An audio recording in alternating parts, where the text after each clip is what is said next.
सूरज तुलू होता तो रोशनी दाएं तरफ मुड़ जाती, गुरूब होता तो बाएं तरफ हट जाती।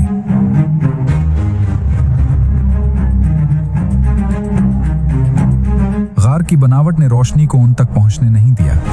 उनके जिस्म सलामत रहे, कोई आवाज उनके कानों तक नहीं आती थी। कुत्ता दहाने पर पहरेदार की तरह बैठा रहा। ये नौजवान 309 साल तक यूं ही सोते रहे। जब नौजवान शहर से निकले तो बादशाह दकियानूस फौरन अपने सिपाहियों के साथ उनके ताक़ुब में रवाना हुआ।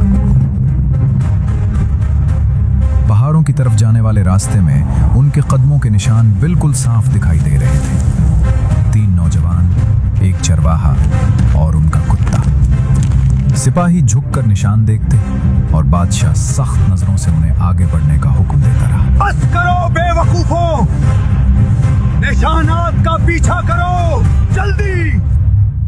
आखिरकार ये तमाम निशानात एक सुनसान खामोश गार तक ले आए। बादशाह सलामत, यहाँ से निशानात अंदर जा रहे हैं, लेकिन वापस आने का कोई निशान मौजूद नहीं।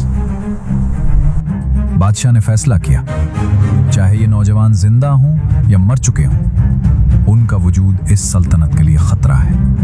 लिहाजा उन्हें इसी गार में कैद रहना चाहिए, हमेशा के लिए। गार का दरवाजा पत्थरों से बंद कर दो, ताकि ना ये निकल सके, ना उनका फितना शहर तक पहुंचे। जी बादशाह सलामत।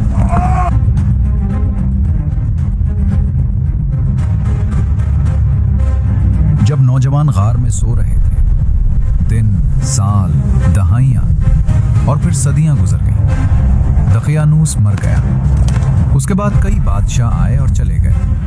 रूमी सल्तनत में जबरदस्त सियासी तब्दीलियां आईं। हत्ता कि एक ऐसा दौर आया जब रूमी सल्तनत में पहली बार ईसाईयत को सरकारी मजहब का दर्जा मिल गया। 313 ईस्वी में बादशाह कॉन्स्टेंटाइन ने मसीहियत कबूल की।